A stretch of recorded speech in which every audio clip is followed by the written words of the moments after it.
ازيكم يا حبايب ام رفان عاملين ايه؟ طبعا انا كنت بقدم لكم الاكل بس مش الطبيخ اللي انا بعمله في المطبخ. بس انا قلت ايه النهارده بقى ايه الفيديو ده معمول يوم الاربعاء عشان المحشي. طبعا انا قلت لكم اللي المحشي للمصريين روتينهم يوم الخميس المحشي. اللي جوزها شغال في ورشه، اللي جوزها مثلا مسافر طول الاسبوع وجاي لها، فلازم تفاجئوا بحله محشي. طبعا يا جماعه انا اخر مره عملت محشي في العيد، يعني جوزي كان نفسه في محشي وكان عندي حاجات من بواقي رمضان فعملت له حله محشي. قلت بقى الك معاكم شويه وانا بعمل المحشي. طبعا يا جماعه انا مش شاريه.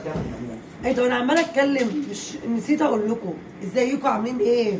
لايكاتكم بقى واشتراكاتكم عشان القناه تكبر بيكم يا جماعه. كل بالبلدي مع ام رفان، كل جديد في جديد مع ام رفان. واللي كاتبه في الكومنتات حالا شايفاها انتوا ايه اللي انت بتحشيه ده بصل ولا ايه؟ ده الكرات اللي انا كنت مفرزاه معاكم في رمضان يا جماعه. لا الكرات اللي انا كنت جايباها رمضان للتفريز، هي جايباها قبل رمضان بوزن ماشي. طبعا ما عملتش كرات الا مرتين في رمضان بس ماشي، ففايض معايا كتير لان انا كنت جايبه يجي 4 عدات كرات. الكرات دي هي ام رفان، الكرات ده بصل طويل كده. في ناس بتحضره لكن انا لما اتجوزت عرفت ان هم بيحشوه عادي بس بيبقى تحفه. انا سلقاه بس ما بيتسلقش قوي، يا دوبك بياخد كام غلوه كده وبعد كده بتدفعه وبعد كده بتفرطيه كده زي ايه زي البصل. بس كبصل بصل حلو، بس ده بصل يا جماعه الصراحه اللي ما جربوش يجربوا وهتدخلوا.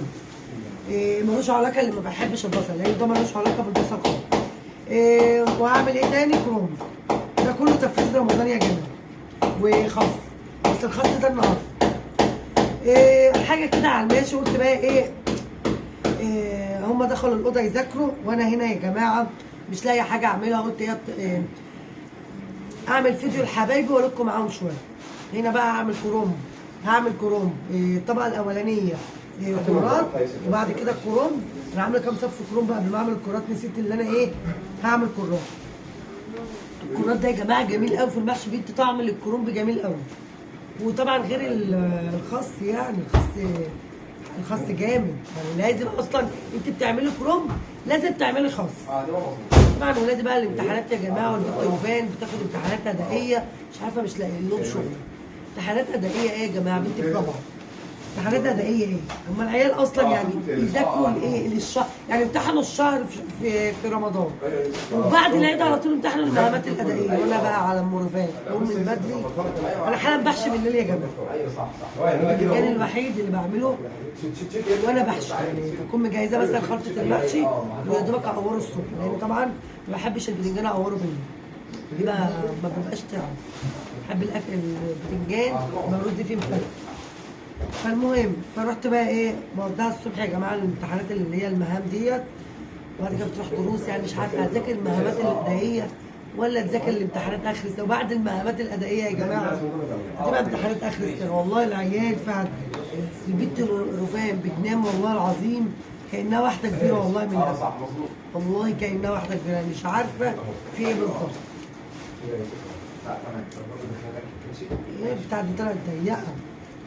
طبعا كل مره يا جماعه بعمل لكم فيديوهات اكل بس انا قلت ايه هعمل معاكم المحشي المره دي مش اكل. ما انا بص عملت لكم ازاي اكل في المطبخ، اعمل طبيخ وبعد كده اكل على الطبليه، ودلوقتي المحشي. والله العظيم الواحد خارج من العيد مالوه نفسي يعمل اي اكل في المطبخ. بحاول باقصى ما يمكن اعمل اكلات ما تخلينيش اقعد في المطبخ كتير وحياة ربنا.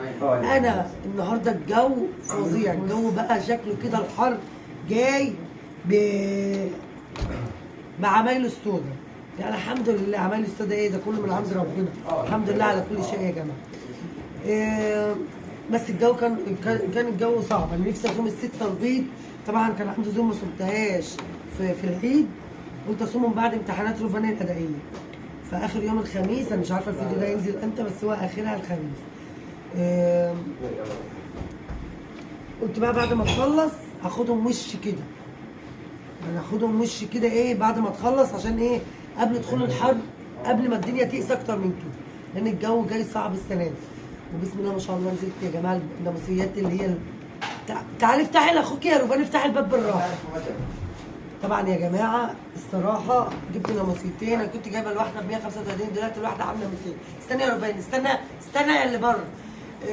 فمعلش بقى ابني بقى جه من الجيم، فايه هقفل بقى معاكم دلوقتي عشان خاطر ما بحبش يظهر، انتوا عارفين. انا قلت لسه معاكم 5 دقايق كده على الماشي، واقول لكم روتين يوم الخميس للستة المصريه يوم الخميس. وطبعا اكيد عندكم تفريزات رمضان وكده، طلعوا اي حاجه كده يا جماعه واعملوها عشان ما تشيلش هم فيك في البيت، عشان الامتحانات حاضر، عشان الامتحانات يا جماعه. كان جدي من بالليل كده مش تقعدي تتفرجي على التلفزيون، لكن جدي اعملي اي حاجه لاولادك عشان انت مش فاضيه تعملي اكل، بدل ما تقولي لجوزك انا مش فاضيه اعمل كده. فده نهايه الفيديو يا جماعه، فيديو مش اي لازمه خير. بص بحبكم والله بحبكم، بس انا عشان القناه تبقى يا جماعه. كل بالبلدي مع مربان، كل بالبلدي مع مربان والكرات، جربوه واكتبوا لي ايه رايكم فيه. بحبكم.